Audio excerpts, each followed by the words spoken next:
Hello, boys and girls. Whitney Young Thundercats. I hope you are having a wonderful day so far. Today, we are taking action with a lesson on empowerment because we want you to be empowered. So I have my favorite frog here, and we are going to read The Juice Box Bully, Empowering Kids to Stand Up for Others. Okay? And this is by Bob Sorensen and Maria Dismondy. Hope you're ready for a good book.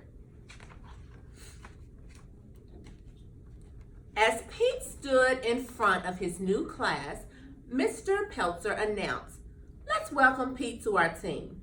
Pete, you will be sitting behind Ralph." Settling into his seat, Pete pulled his hat down over his head so that only his eyes could be seen. Turning around, Ralph warned him, "They don't allow hats in class here." "You're not my mother," snarled Pete. After giving an assignment, Mr. Peltzer walked around the class and quietly asked Pete to remove his hat. Once he walked away, Pete poked Ralph. "Thanks a lot," he growled. Later that day at recess, Pete didn't ask to join the soccer game. Instead, he just watched. "Hi, Pete," Ralph said. "Do you want to get into the game?" "Not with those nerds," Pete replied. "I don't like those kids." "What do you want to do?" asked Ralph. Pete smiled spitefully. "Let's steal the ball. We're bigger than them. We can have our own game."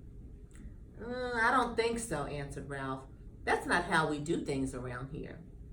"Then I'll do it myself," taunted Pete, "if you're so afraid." Pete ran over to the field and yelled, "Pass it to me." When David passed the soccer ball, Pete grabbed it and ran off the field. "What's going on?" shouted David. Pete didn't answer. He ran faster and faster and faster. Then he turned and waved the ball in the air. At first, the kids just stood there. Then they huddled together before walking over to Pete. Ruby and Lucy led the way.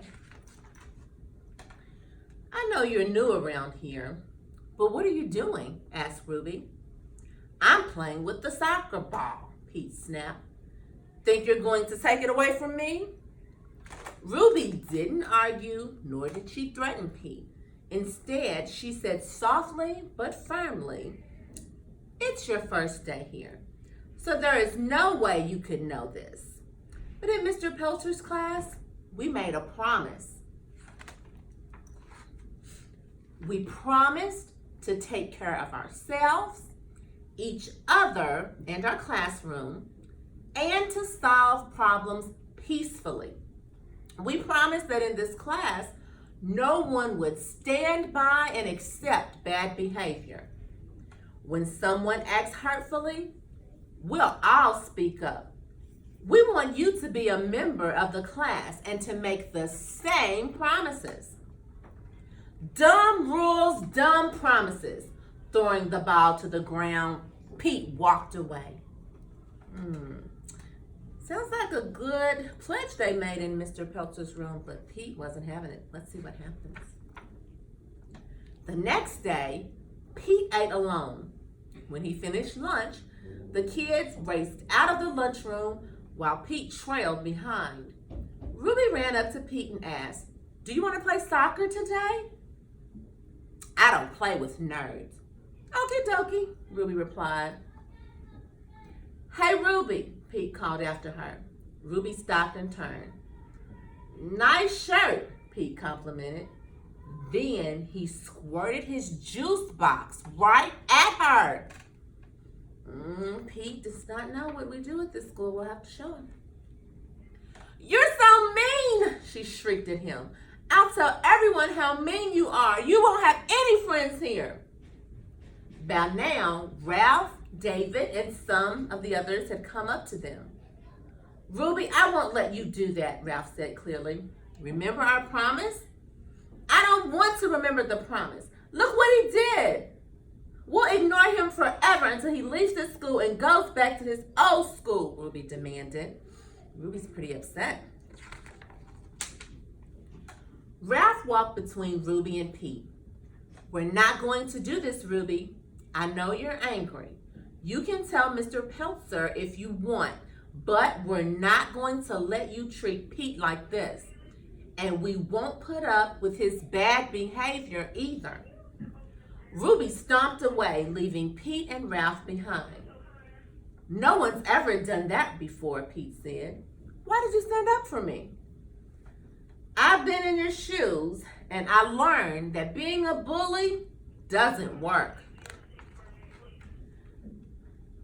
And I'm not a bystander, Ralph said. I don't stand by and let mean things happen. Besides, Ruby is my friend, and you shouldn't have ruined her shirt. Won't the other kids be mad at you for sticking up for me? Pete asked. No way. They all made the same promise. We talked about it for a long time with Mr. Peltzer, and every kid here tries to keep that promise. At my old school, I got picked on all the time, Pete said. Everybody just let it happen. So I started to tease kids before they could even be mean to me. Ralph replied, we decided that when somebody tries to be a bully, no one will stand by and let it happen.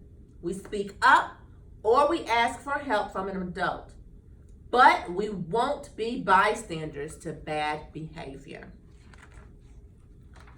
The bell rang and it was time to go back to class. They hate me. They'll never let me play with them, Pete said. Before Ralph could answer, David, Lucy, and Ruby came toward them.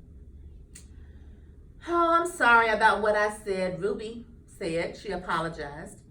I can't believe I forgot the reason why we made the promise. If we can remember to stand up for each other, school is a lot more fun. Ruby had a good thing to say. Wow, the kids here are way different than at my other school, Pete said. Maybe I'll give this promise thing a try. Great, let's go talk to Mr. Peltzer, said Ruby. Hey, Ruby. Sorry about your shirt, Pete added. Ruby smiled. No worries. I kind of like the new look. Everyone laughed as Pete and Ruby led the way into class. All right. Did you like the story? Frog, did you like the story? So again, we read The Juice Box Bully. Your teacher has activities for you to do that go along with the book. But I want to read you the promise, and I think that this is a good promise that we should have here at Whitney Young. Okay? So this is the promise.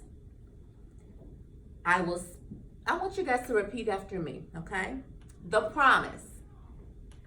I will speak up instead of acting as a bystander.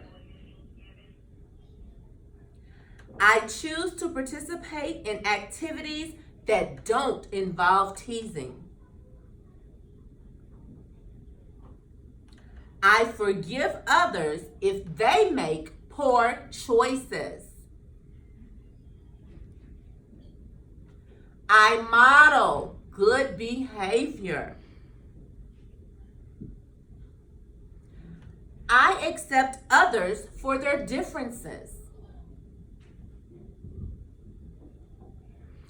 I include others in group situations. I will talk to an adult when there is a problem I cannot manage on my own.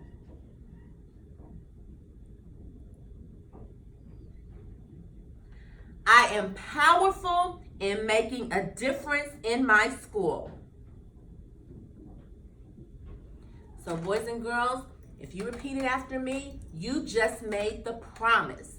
By making the promise to stand up against bad behavior, we can put an end to bullying. So what I want you guys to do is stand up. Stand up and have a great day.